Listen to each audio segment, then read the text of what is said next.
अस्सलाम वालेकुम नाजरीन, मैं हूं नीलम नवाब। आप देख रहे हैं PK न्यूज़। सबसे पहले सरदार ताहिर महमूद की रिपोर्ट के मुताबिक national institute for the deaf के ज़ेर एहतमाम माजूरों के आलमी दिन के मौका पर वॉक का अहतमाम किया गया, जिसकी क़यादत Mrs Javeria Noman principal NID, Mrs Hina Khan vice principal NID ने की, जबकि वॉक के दीगर शुरा में Sheikh Noman Riaz director national institute for deaf satellite town, Mohammad Bilal Butt district secretary Pakistan red crescent Gujranwala, Mohammad Alim social welfare officer, Adnan Butt SP social welfare medical officer civil अस्पताल, राहील व्हील चेयर वाला, उमर खलील सदर Gujranwala lions club, Sheikh Zubair Fayaz society के सदर शेख नुमान रियाज खसूसी थे।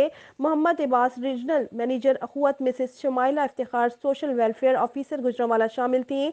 मुकर्रीन ने रैली के शुरा से खिताब करते हुए कहा कि माजूरों का आलमी दिन दुनिया भर में मुख्तलिफ सलाहियतों के हामिल अफराद की सलाहियतों को उजागर करने के लिए मनाया जाता है। हमें माजूर अफराद के बजाय उनको मुख्तलिफ सलाहियतों के हामिल अफराद कहकर मुखातिब होना चाहिए, जिन्होंने इन सलाहियतों की बदौलत दुनिया भर में अपना नाम और मुल्क का नाम रोशन कर रखा है, जिसकी मिसाल फीफा फुटबॉल वर्ल्ड कप के इफ्तिताह भी एक ऐसी सलाहियतों के हामिल शख्स से कराया गया है।